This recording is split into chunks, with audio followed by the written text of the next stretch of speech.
Hello everyone, welcome back to the channel. Today we're diving into the chilling story of Arhon Kee, sometimes referred to as the East Harlem Apist, a serial apist and killer who terrorized parts of Manhattan during the 1990s. I'll walk you through his background, the timeline of his crimes, how he was eventually caught, his trial and sentence, and also the impact his case had. Fair warning, this story involves SAE, murder of minors and vulnerable victims, and strong, disturbing content. Discretion advised. Arhon Kee was born on September 18, 1973, in New York City, growing up in the East Harlem neighborhood of Manhattan. He lived in East Harlem his whole life. He had been arrested for robbery in 1990, though not convicted, and was locally known as a peeping Tom, hiding in stairwells and taking upskirt photos or videos of women. Unlike many offenders, he had very few serious convictions early on, which meant the authorities didn't have a full criminal profile record in place that might have flagged him earlier. This background sets the stage. A young man in his late teens, living in the very community where many of the crimes would take place, with deviant behaviors that went under the radar until the escalation into ape and murder. The span of Kee's crimes stretches roughly from 1991 through 1998 in East Harlem. Here's a breakdown of key incidents attributed to him. Date, victim and details. January 24, 1991. Paula Ilera, age 13. Paula was abducted after ringing her doorbell in her apartment complex. Her body was found 3 hours later near the East River, 10 blocks from home. She had been aped, strangled, and stabbed 3 times in the chest. A pubic hair was found near the body. Kee, then 17, lived in the same building, July 1994, approx. And a 17-year-old girl in her basement apartment unsolved until DNA links later. She was aped at knife point and blindfolded, later matched to Kee's DNA. September 13, 1997. Johalis Castro, age 19, in her apartment building basement, George Washington houses.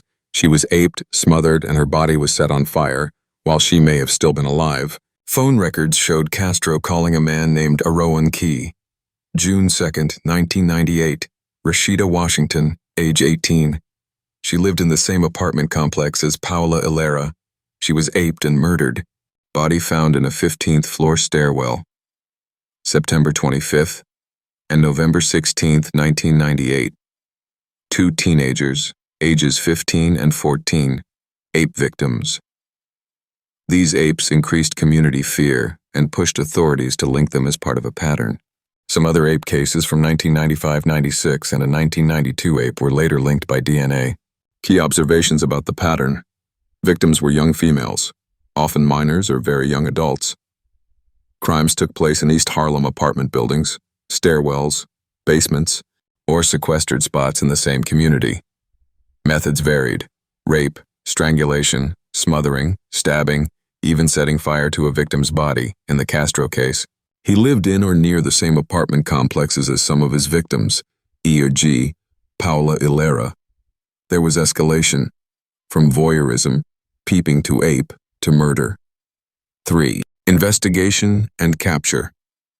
The investigation into these crimes was long and complex, spread out over years. Here's how the breakthrough happened. Initial investigations. After the first murder in 1991, Paula Ilera, Kee was questioned. He told authorities that he got off the elevator at the 19th floor and the victim went up, but wasn't arrested because there wasn't enough evidence. Building evidence. Over years, the NYPD collected DNA from crime scenes and began to realize a pattern among the apes and murders in East Harlem.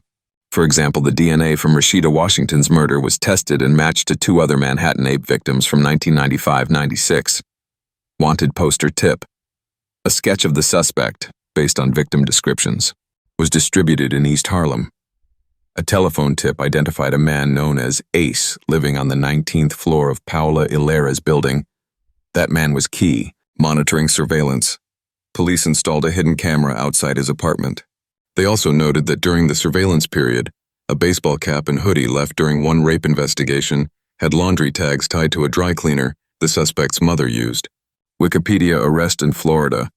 Kee fled to Florida, taking with him a 16-year-old girl, Angelique Stallings, he had groomed.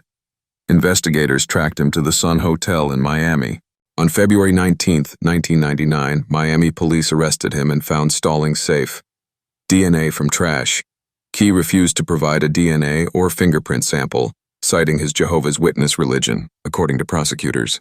But investigators retrieved DNA from a cup he had thrown away in jail, and it matched the crime scene DNA, thus combining a tip, surveillance, DNA evidence, and the kidnapping movement of the teenager, and police successfully captured him.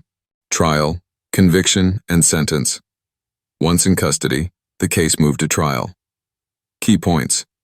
His trial began in 2000. He faced charges for the 3 murders: Ilera, Castro, Washington, and 3 other apes. During the trial, he pled not guilty, claiming he was being framed and that the DNA testing was fake, even though surviving victims identified him. On December 16, 2000, a jury found him guilty of all 3 murders and the 3 apes. In January 2001, he was sentenced to 3 consecutive terms of life imprisonment without parole for the murders. After his conviction, investigators kept comparing DNA against other unsolved cases. In 2004, a July 1994 ape of a 17-year-old girl was matched to him. That trial began June 2004. On August 12, 2004, he was sentenced to an additional 20 years in prison, to run concurrently with his life terms, for that ape. Some media sources say he received 400 years in prison when all ape and murder counts are summed. As of now, he is incarcerated at the Attica Correctional Facility in New York, serving life without parole. Aftermath, impact, and key takeaways. The Kee case shows the power of DNA evidence and forensic linkage in solving serial crimes across years and multiple victims. It also demonstrates how serial offenders can operate for years within one community, especially when early warning signs, peeping, voyeurism, minor crimes, are not fully addressed. For the East Harlem community, the terror was real. Many young women were attacked. Apartment buildings and stairwells became places of fear, and the perpetrator lived among them. The case was featured in true crime media, for instance in the Netflix series Homicide New York Episode 5, East Harlem Serial Killer, which increased awareness of the case. From a criminal justice perspective, the failure to detain or link Kee earlier, for the 1991 murder, highlights the significance of early intervention, forensic resource allocation, and community policing. Victims, names, and remembrance. Here are the key known victims. Paola Ilera, 13. Murdered John 24, 1991. Johalis Castro, 19. Murdered Sept, 13, 1997. Rashida Washington, 18. Murdered June 2, 1998. Additional ape victims: 17-year-old July 1994, 15 and 14-year-old Sept of 1998, others in 1995-96. It's important to emphasize that behind every statistic is a young person whose life was brutally cut short or scarred. Their names deserve to be spoken and remembered. Arhon Kee operated in East Harlem from the early 1990s to 1998, committing several rapes and at least 3 murders of teenage girls and young women. He was difficult to catch initially because of the long span of years, his minimal prior record, and the fact that many early crimes were not fully linked. Investigators leveraged DNA, surveillance, tip lines, hotel tracking, and interstate coordination, NY to Florida, to arrest him in February 1999. In December 2000, he was convicted, and in January 2001, he received multiple life sentences. Additional rape convictions in 2004 added more years. He is currently serving his sentence in Attica, and the case remains one of the more notorious New York City serial apist murderer cases of the 1990s.